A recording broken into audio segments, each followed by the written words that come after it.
This episode of Paradigm Profiles is called Florencia 13 Guns Down LAPD Officer. Over 9 decades ago in the 1930s, Latino youths in South Los Angeles banded together to form a gang. They called themselves Florencia 13, Southside Florencia 13, or the Florence Gang, after the east-west thoroughfare that ran through the heart of their territory. Years of violent conflict over that territory with other gangs left Florencia an identity and a reason for being. The gang, mainly composed of Raza and some African Americans, is a gang named after the Florence area of Los Angeles. With an estimated 1,300 gangs and over 150,000 gang members in Los Angeles County, Florencia 13 is one of the more active, more prominent, most talked about gangs out there. With an estimated 20,000 members at its disposal, Florencia 13 is said to have expanded and metastasized across the nation.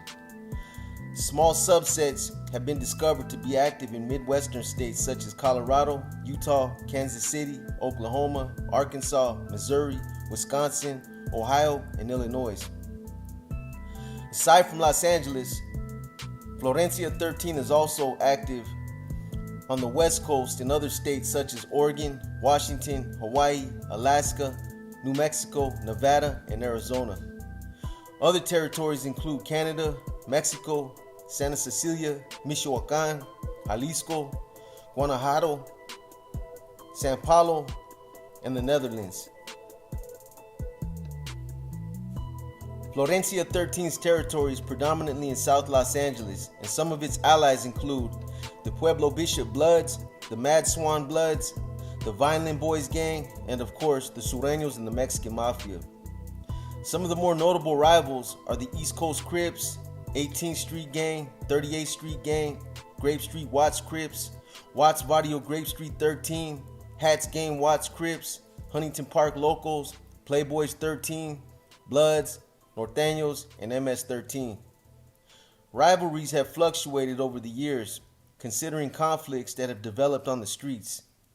Florencia 13 is no stranger when it's come to local media exposure and has made national headlines on a few separate occasions after some of its members were the subject of high-profile cases.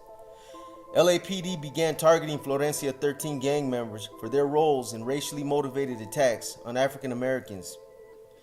In fact, there was an enormous amount of speculation claiming that the victims in some of those cases were killed based purely on race. This racially motivated war took place around the same time that other Sureño gang members in Southern California were also accused of killing African Americans in Los Angeles. On March 2, 2008, in Arlington Heights, California, a 17-year-old teenager named Jamil Shaw was gunned down while returning home from the Beverly Center. Pedro Espinoza was later apprehended, convicted, and sentenced for committing the murder. This case made national headlines for multiple reasons. I don't think it was so much about the fact that this case involved a Latino gang member killing an African American teenager in the hood. Unfortunately, that happens all the time, and this just isn't a major concern for law enforcement. Who cares about minorities killing minorities, especially considering the fact that the media deem them both as being gang related? In fact, that's become so commonplace out in Southern California that sometimes these kinds of incidents are barely even considered newsworthy. 2 less gangsters they have to worry about terrorizing the streets of LA. It wasn't even about the fact that Jamal Shaw was an aspiring football player who was instrumental in helping the Los Angeles High Romans to a Southern League title. Nobody cared that Shaw had a promising and bright future. Ironically, 2 prominent universities, the Rutgers and Stanford, had just called the young star running back the week prior to the shooting to express their interest in offering him a scholarship and a chance at playing on their collegiate all-pro football programs. This wasn't what people were talking about. Nobody cared about that. What did become newsworthy about that case, and what did garner national attention, was the political fodder that politicians cultivated from it. The fact that Pedro Espinoza was an illegal immigrant who had just been released from jail sparked controversy and political debate over Los Angeles' status as a sanctuary city and over the highly politicized Special Order 40 mandate. For those of you who might not know what the Special Order 40 is, in a nutshell, it's basically a police mandate that was implemented in 1979 by LAPD, barring or preventing LAPD officers from questioning people for their sole purposes of determining their immigration status. The mandate's primary purpose was to implement this mandate in an effort to encourage undocumented aliens to report crimes without intimidation. During Trump's campaign, he jumped all over the cities that were referred to as the sanctuary cities to isolate them and to penalize them monetarily for protecting undocumented illegal aliens. On May 23, 2012, Pedro Espinoza was sentenced to death after the jury's guilty verdict also included special circumstances. Another high-profile case that the media propagated as having heavy racial overtones was what the media called the green light murders. The term green light originated from the fact that these killings were carried out under the direction of the Mexican Mafia. This case involved the killings of 3 African-American civilians who were killed just basically sold on the color of their skin: Christopher Bowser, Kenneth Wilson, and Anthony Prudhomme. I call them civilians because they weren't gang members. According to the media, this was ethnic cleansing. The conflict between the Raza and the African Americans in Southern California developed on the streets over some street shit, and then it just continued to escalate. However, some say that the pure racial animosity that manifested itself did so because of a policy that was enforced by the Mexican Mafia. Several neighborhood gangs were involved in this edict, including Pomona 12th Street in the city of Pomona, the 18th Street Gang in Southwest Los Angeles, the Tunerville Gang in Northeast LA, Barrio Tortilla Flats in Compton, and the Avenues in Northeast LA. In the end, Porfirio Dreamer Avila, Alejandro Burr Martinez, Fernando Sneaky Cesares, and Gilbert Lucky Saldana were all charged, convicted, and sentenced to life in federal prison for their roles in committing the murders and for violating the civil rights of the victims. This was definitely a turbulent and unbridled period of time on the streets, and it would take several years before the tension subsided. Regardless of what other hoods were involved or what other hoods would later get involved, Florencia 13 was one of the more influential neighborhoods that always took a lead role whenever there was conflict in South Los Angeles. Sometimes all it took was a minor incident to kick shit off. Chance encounters in small liquor stores between Florencia 13 and East Coast Crip gang members, someone driving down the wrong street, or someone just caught slipping in a South LA nightclub. There's different scenarios that always played out and led to the conflict. Whenever this would happen and there was any kind of bloodshed, Florencia 13 leaders wasted no time ordering killings of East Coast Crip gang members. There's been a lot of different rumors about what actually triggered the conflict, but some people who claim to know what it was really about said that it stemmed from a crew of East Coast Crips who jacked some Florencia 13 gang members for a significant amount of their drugs. Although all Sureño street gangs are technically controlled by the Mexican Mafia and remain subordinate to its wills and dictates, Florencia 13's leaders, brothers Arturo Tablas Castellanos and Braulio Babo Castellanos, are both active members of the Mexican Mafia. Immediately following the incident where the East Coast Crips jacked the Florencia 13 gang members for their dope, the Mexican Mafia put a green light on every East Coast Crip member in Los Angeles. On January 13, 2019, 2 people were shot and wounded outside the Fashion Place Mall in Salt Lake City, Utah, after an argument erupted between Florencia 13 and a group of Norteño gang members. 2 male Florencia 13 members, aged 19 and 20, were arrested for their involvement in the incident. The 2 suspects were also charged for a shooting at a group of people at a Taylorsville, Utah cemetery on January 6. On October 6, 2019, 4 men ages 20 to 50 were killed and 5 injured at KC Tequila, a Hispanic-themed bar and restaurant in Kansas City, Kansas. It was among the most deadliest acts of violence in modern-day Kansas history. The suspects were alleged members of Florencia 13 and are facing murder and attempted murder charges. Another case that made national headlines was an investigation that was dubbed Operation Joker's Wild. Spearheaded by several Southern California law enforcement agencies, the investigation was centered on the gang's drug trafficking operations, extortion of street criminals, and racially based murders of African Americans in the area.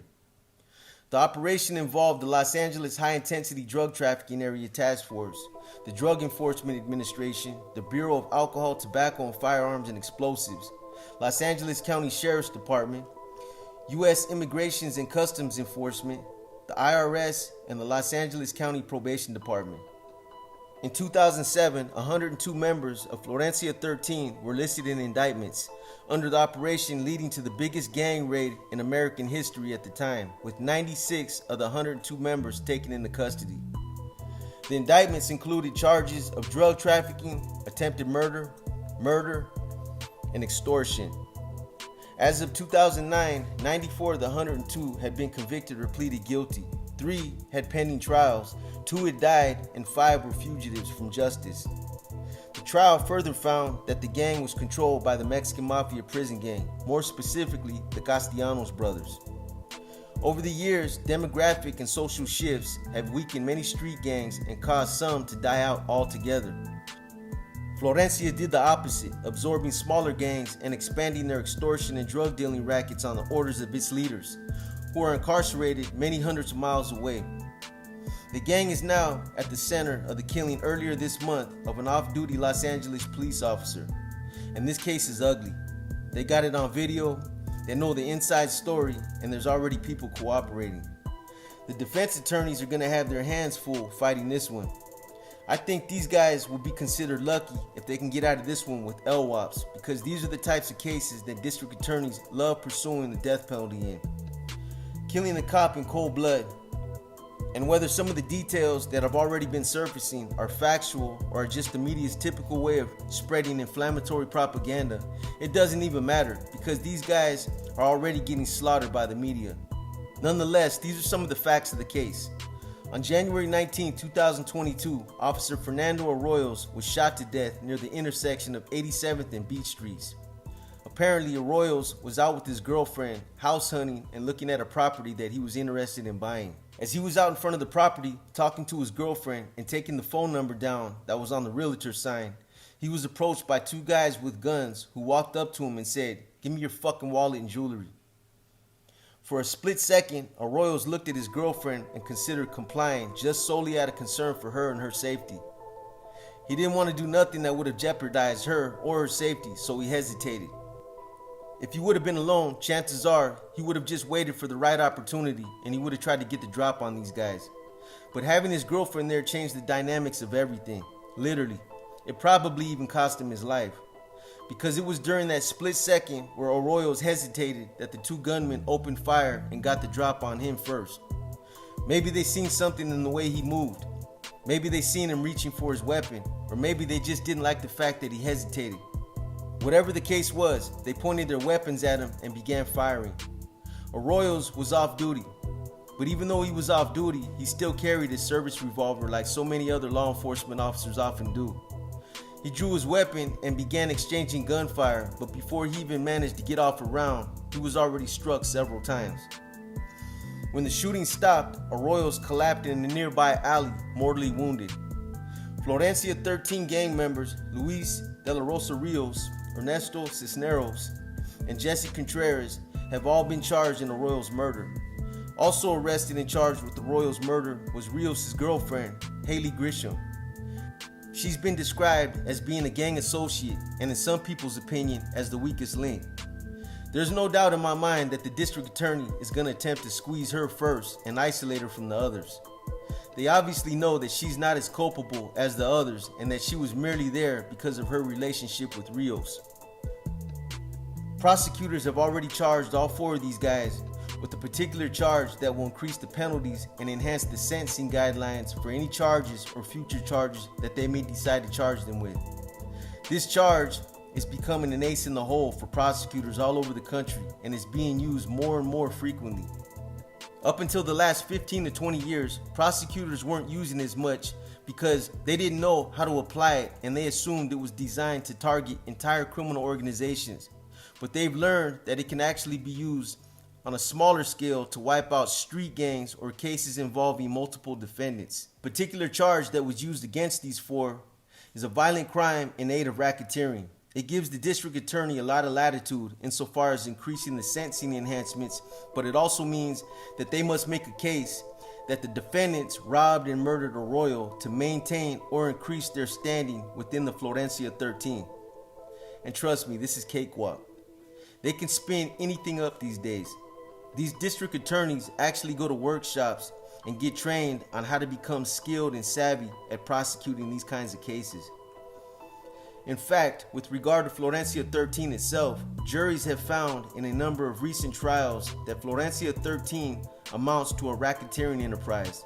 But in these cases, prosecutors had the supporting evidence, such as recorded phone calls, intercepted letters, and jailhouse kites, that its leaders had directed the drug deals, shakedowns, and murders that formed a pattern of racketeering activity. The other thing that's interesting about this case is that according to FBI affidavits, one of the defendants already admitted that they were driving around looking for someone to rob when Rios spotted Arroyales and remarked, "He has a nice chain, let's get it."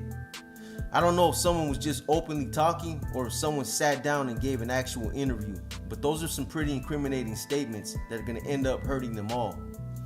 Either way, I'm sure time will provide clarity on this one. The historic core of Florencia's territory is bounded by Slauson Avenue to the north, 101st Street to the south, Central Avenue to the west, and State Street to the east. In time, it absorbed smaller gangs, many of which became cliques or subsets of Florencia 13. I'm obviously not an expert on the origins of Florencia 13, but from what I understand, the gang now has at least 24 cliques across South Los Angeles, Huntington Beach, Southgate, and Maywood. Its ranks are knitted together by blood. It's common for members of the gang to have followed an uncle, a father, or a grandfather into it. This is why they call it multi-generational. The gang appended the 13 to its name in the 1990s, signaling its allegiance to the Mexican Mafia. Before this, it was just Florencia. 4 Florencia 13 members have gone on to join the Mexican Mafia.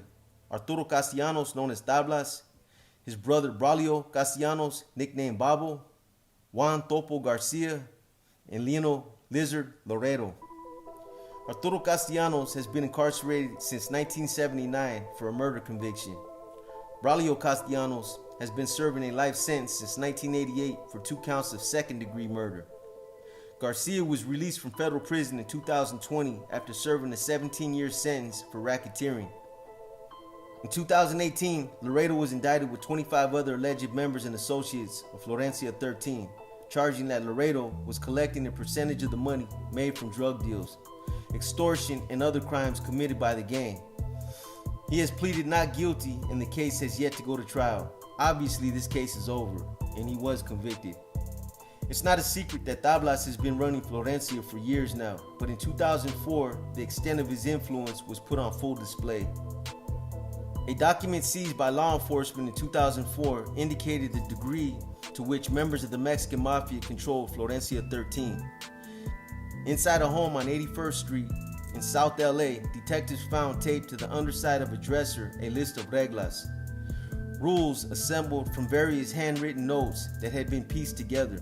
This was like finding the holy grail for gang intel officers in Southern California, and they wasted no time exploiting it. The notes were allegedly written by Arturo Castellanos in his cell at Pelican Bay State Prison, where he was and still is serving a life sentence for murder. Castellanos denied writing these reglas, but unfortunately for him, he has distinctive writing that's easily identifiable. I encountered the same problem over the years myself. My writing is very distinctive. There's a style about it that stands out and makes it hard to deny that it's mine. On one occasion, I hastily wrote a kite, putting a green light on someone, and stipulated that I wanted weapons used for maximum effect. It was a situation that happened abruptly in San Quentin, but the individual who I sent the directive to got hemmed up and the kite was intercepted.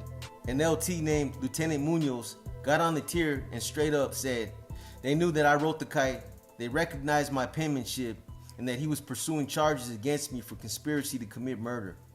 So that's always been something that's worked against me in the past. I'm surprised that Tablas didn't have someone else write that document out for him if his writing is really that distinctive. Anyways, the rules Tablas had written were pretty extensive. It outlined all his expectations, rules, his protocol, and a formula he created for his street operations. Written in cramped hand, this was the gist of it. Every Florencia 13 clique should elect by majority vote a president and vice president, who were to hold weekly meetings. Any gang member who had an issue with another was to bring it to the clique at the meeting. If an understanding cannot be reached, The president from those cliques are to set a date for those two to box it out like real Florencianos, the rule says. And after they agree to it, that it's over, it's a dead issue. All cliques must make sure you don't get infested by rats, PCs, or 2-5 debriefers. Gang members who cooperate with law enforcement by checking the paperwork or court files of every Florencia 13 member coming out of jail. It is the hood's responsibility to clean the hood of such trash. Florencia 13 members were forbidden from extorting paisas slinging in the hood, a reference to Mexican nationals selling drugs in the gang's territory. The dealers were already paying off the Florencia 13 leadership and supplying them with cocaine, so they had to make sure that they honored their part as well. So all you homies doing so, the rules say, get a job. The document lays out which drugs can be sold where. Jail Florencia 13 members in need of money were permitted to sell heroin in the county jail, but not speed, glass, crank, or crystal. No heroin was to be sold in gang territory on the streets. Let those who use get it on the outskirts. Gangs whose members have gone on to join the Mexican Mafia are less likely to be extorted or targeted for violence, green-lighted, than gangs that lack representation in the Mexican Mafia. In the rules seized by law enforcement, Arturo Castellanos allegedly told his gang that he and his brother have shown you all our love for the barrio by making sure you homies never get taxed or green-lighted by no one. But to hear prosecutors tell it, Arturo Castellanos' grip on Florencia 13 has led to a series of racially motivated murders. In an indictment brought in 2007, authorities accused the gang of attacking members of rival black gangs in an attempt to drive them out of the Florencia Firestone area. According to evidence presented at a racketeering trial in 2008, Arturo Castellanos, through a series of letters sent from prison, ordered his gang to attack members of the East Coast Crips who claim a strip of South Los Angeles east of the 110 freeway. The edict led to Florencia 13 members who prowled the streets for targets, and East Coast Crips committed retaliatory shootings of their own, witnesses testified. Many of the victims, black and Latino, had no gang affiliations. In recent years, however, Florencia 13 members have been directed to eschew violent inter-gang rivalries in favor of pursuing new rackets. Florencia 13 has opened unlicensed dispensaries in South Los Angeles, selling not just marijuana out of these storefronts, but cocaine and methamphetamine as well. The indictment that the prosecutors brought in 2018 charges that Florencia 13 members discussed collecting taxes from a marijuana shop. The gang also operates casitas, underground casinos hidden inside South Los Angeles homes and apartments, which each generated about $300 a week in taxes for the gang, the indictment claims. Patrons can play slot machines and other electronic games, buy and use narcotics, and meet sex workers at the establishments, according to testimony at an early racketeering trial. Florencia 13 members also collect protection money from local merchants who seek help in keeping gang members from hurting their businesses. A store whose supply cases are being robbed of beer, a shopkeeper whose business is being graffiti, a barkeep whose patrons are being harassed will sometimes offer to pay a Mexican Mafia member for protection. For a monthly payment, typically between $200 and $250, members of Florencia 13 and other gangs are warned that the business is under the auspices of the Mexican Mafia member. There is no reliable estimate of how much money Florencia 13 generates for its Mexican Mafia overlords.